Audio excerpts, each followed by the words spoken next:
Hello नमस्कार दोस्तों। जैसा आपका पिछला वीडियो पे अब बहुत अच्छा रिस्पांस था, तो ये उसी श्रृंखला में दूसरी वीडियो है जिसमें आप देख रहे होंगे स्क्रीन पर जो फ्यूचर मैप ऑफ बिहार है वो कुछ इस तरीके से होगा। और इस वीडियो में मैं आपको बताऊंगा पटना पूर्णिया एक्सप्रेसवे जो है उसमें कौन कौन से गांव हैं जिनमें से वो गुजरेगा। ऑफिशियल डेटा दिखाऊंगा गैजेट ऑफ इंडिया से।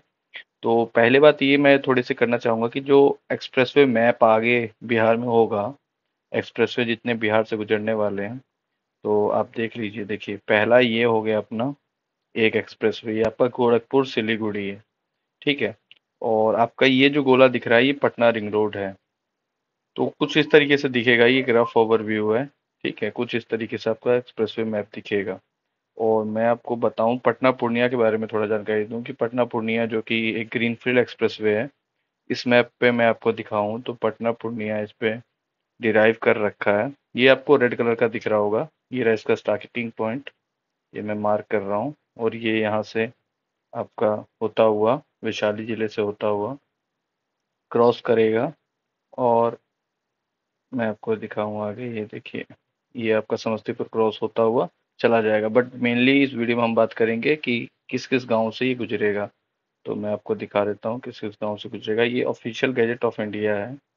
ठीक है। तो इसके अंदर आप आपके गांव की लिस्ट दे रखी है। ये नोटिफाई हो चुका है कि किस किस गांव से गुजरेगा। ये सबसे पहले वैशाली जिला है। वैशाली जिले से शुरू करते हैं।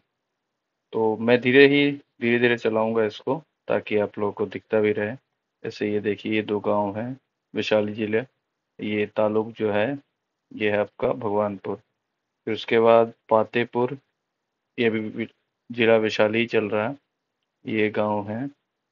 ठीक है। आप देख लीजिए, आपका गांव का नाम होगा तो कमेंट भी कर दीजिएगा। और आगे भी इसमें 3D 3A है ये, जिसमें कि गांव का नाम है। 3D जैसे नोटिफाई होगा तो कितना जमीन किसका जा रहा है और क्या नाम है वहां के मालिक का, जो भी खसरा संख्या का खतौनी होगा वो भी नोटिफाई होता है। ठीक है। उससे बाद ही अभी तो वहां पर सर्वे का काम हो गया होगा काफी हद तक। ये आपके गांव है। ये देखिए मैं स्लो स्लो करके चला रहा हूँ ताकि आपको देखने में आसानी हो। और पास कर देता हूँ, देखिए। उसके बाद ये अपना अभी चल रहा है वैशाली ही चल रहा है। राजा पाकर आ गया। ये देखिए राजा पाकर वैशाली, ये गांव के हैं। और फिर हाजीपुर आ गया, वैशाली जिला ही है ये भी। हाजीपुर के बाद फिर ये समस्तीपुर एंटर कर गया यहाँ से कानपुर में। फिर ये मोरवा, समस्तीपुर का ही। फिर सराय रंजन,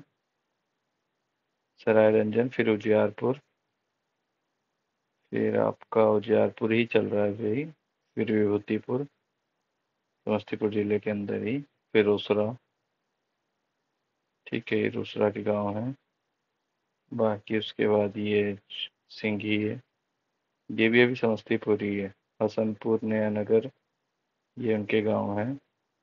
फिर ये दरभंगा एंटर कर गया। अब दरभंगा के जो तालुक कुशेश्वर स्थान के जो गांव है उसका नाम ये रहा। और जो भी है ना गांव, ठीक है, शेर बाजार। बाकी अभी ये फिर यहाँ से, ये दरभंगा था, यहाँ से सहरसा में एंटर कर गया। ये सहरसा के, ये तालुक तालुक कौन सा है, महिषी। और ये शोर बाजार तालुक का ये गांव।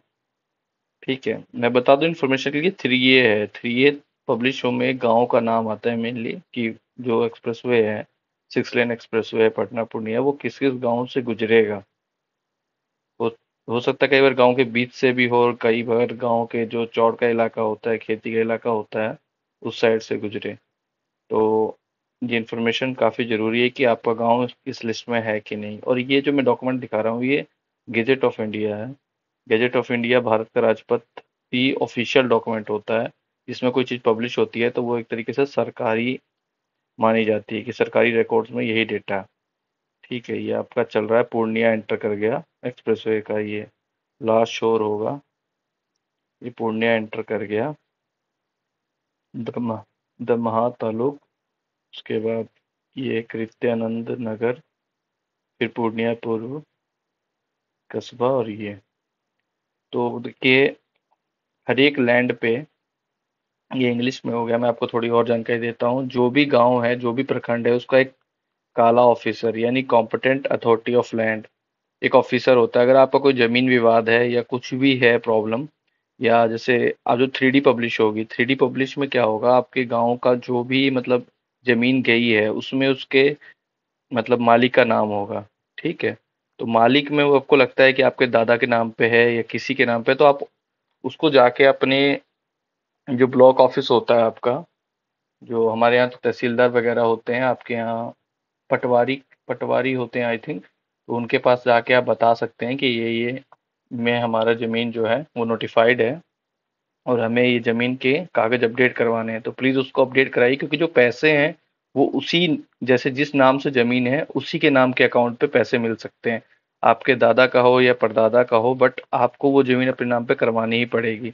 ठीक है। तो वो अगर आपको श्योरिटी हो गई है कि इसमें आपके गांव का नाम है, और आपको थोड़ा सा गांव से भी पता लग जाता है कि आपकी ज़मीन आ रही है नहीं आ रही है, क्योंकि थ्री डी नोटिफाई होगा तभी ऑफिशियल आएगा कौन कौन सी ज़मीन गई है। बट कई बार क्या होता है, गांव में जब सर्वे वगैरह होता है तो कुछ अंदाजा लग जाता है कि हमारी ज़मीन आ रही है नहीं आ रही है। तो आप अपने लैंड रिकॉर्ड पक ठीक से वो करवा लें, ठीक करवा लें, ताकि आपके नाम पे हो। और जब भी ये मुआवजा या कंपनसेशन मिले तो आपको मिले। Thank you so much. Channel को सब्सक्राइब कर दीजिए। अच्छा रिस्पॉन्स आ रहा है मेरे को। मैं नेक्स्ट वीडियो आपकी बना दूंगा हल्दिया रेक्सोल, क्योंकि अभी इसमें जो ऑफिशियल अलाइनमेंट है वो अभी नहीं आया है, बट हम इसके बारे में बात करेंगे कि अलाइनमेंट क्या हो सकता है, और जल्द ही इसका अलाइनमेंट देखने को मिलेगा। Thank you so much.